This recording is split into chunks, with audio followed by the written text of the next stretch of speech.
Magandang araw po sa inyong lahat. Ang pinakamalaking balita po ngayon ay di umano, nahuli daw po itong si Zaldico dyan po sa Czech Republic. Well, kailangan naman po ngayon pag-usapan natin ano bang katotohanan at ano bang mga fake news. Una siguro sa katotohanan ay si Zaldico ang kaisa-isahang testigo na nagsasabi na ang korupsyon ay nagmumula mismo sa presidente.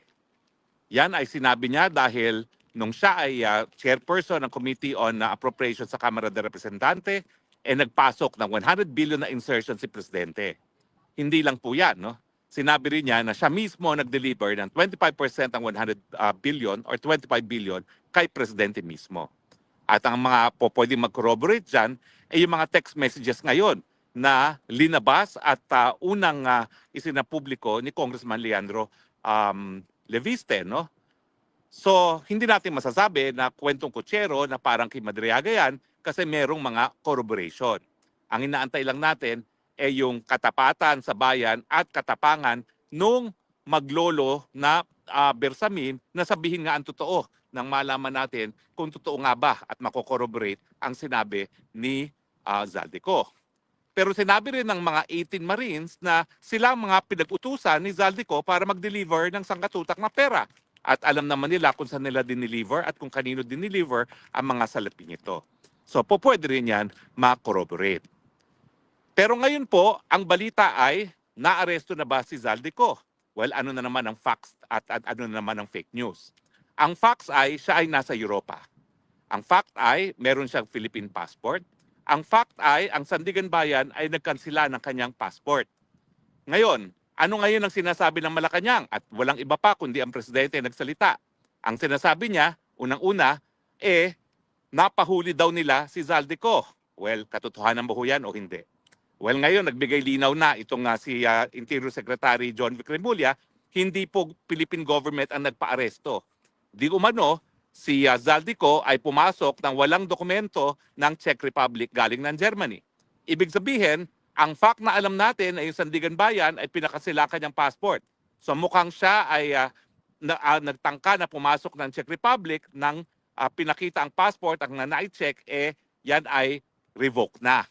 So talagang dahilan yan para siya ay ma-detain ng immigration authorities at kung hindi siya hihingi ng asylum, yan ay dahilan para magkaroon ng summary deportation. Pero fact, ano ba ang proseso sa Czech Republic? Ito po ay pinag-aralan ko na. Ang proseso po dyan, bagamat po pwedeng ma-detain siya hanggang isang taon dyan, no? Pero at the average 90 days bago siya ma-deport, ang katotohanan ay sa unang 7 araw ng pagkakadetain niya sa kanya, kinakailangan sabihin ng Czech authorities kay Zaldico na po pwede siyang humingi ng asylum. Obligasyon po yan ng Czech authorities na kapag minahuli sila na illegal entrant o yung pumapasok na walang visa, walang passport, na kapag siya ay nadetina, sasabihan na may karapatan siyang humingi ng asylum. Nung una po kasi, ako'y nagdarasal na kahit papano, alam ni Zaldico kung ano yung asylum. Nakampante po ako nung aking sa pag-aaral, nalaman ko, obligasyon ng mga otoridad sa Czech Republic na sabihan siya tungkol doon sa karapatan na kumuha ng asylum. Ang mangyayari lang po dyan, habang siya pinaprocess sa asylum, ng kanyang asylum, siya ay mag-i-stay sa isang asylum center. Pero hindi po yung pagkakakulong. Para po yung asylum center na tinuluyan ko rin sa Netherlands habang kinukuha ang aking mga biometrics, ine-examine ako ng medical na mga doktor dahil mahirap nga po kung ikay lalabas pa ng kampo. Dahil yung pila sunod-sunod, ang gusto nila, nandun na yung aplikante para madali lang makausap. So dahil may obligasyon po ang Czech Republic na sabihan siya na meron siyang karapatan mag-asylum, tingin ko ba siya ay kukuha ng asylum? Well, sa tingin ko po, alam ni Zaldico na dahil siya ay ngayon ang kaisa-isang testigo na po pwede makorroborate ng maglolo na Bersamin na ang korupsyon ay nanggaling mismo sa ulo kay Marcos Jr. mismo, talagang alam niya na may banta sa buhay niya. Ang banta sa kanya hindi lang sa pagkakakulong, gaya ng banta sa akin dahil sila ay nagtanim kaso ng non-bailable case. Ang banta sa kanya, patuloy na siyang patatahimikin, gugurgurin, papatayin. At yan po ay napakalakas na basihan para magkaroon ng asylum. Ang tanong ko lang is gaya ng nangyari sa akin, saan ba nag-issue ang kanyang visa sa Shenzhen? Dahil bagamat pwede siyang humingi ng asylum sa Czech Republic, kung hindi naman Czech Republic ang nag-issue ng kanyang visa, papupuntahin pa rin siya doon sa lugar na nag-issue ng kanyang visa. Pero sa akin, walang kaduda-duda. Yung pagiging whistleblower niya, yung pagsabi niya na Marcos Sr. mismo ang arkitekto ng korupsyon dito sa flood control at sa DPWH, yan po ay enough reason para siya ay talagang patayin ng mga puwersa na nais siyang patahimikin. Kaya nga po ngayon, pinag-uusapan ng lahat itong si Zaldico. Bakit?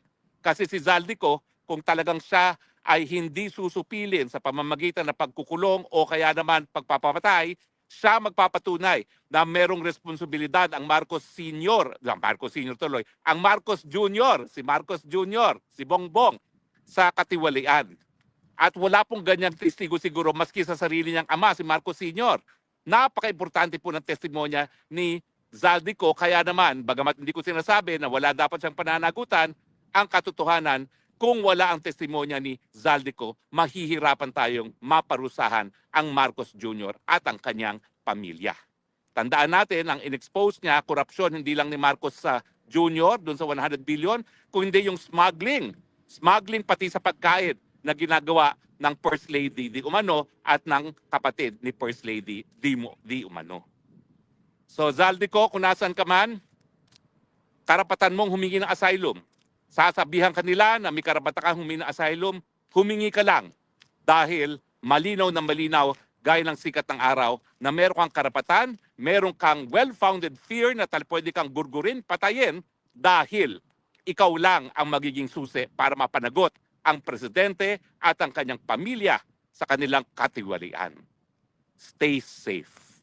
Maraming salamat po sa inyong patuloy na pagtangkilik. Ito po inyong Spokesman, reporting live from Ackersee, Austria, na napakagandang lugar, saying, I love you, Philippines. You're the only country that I have. You're the only country that I will love.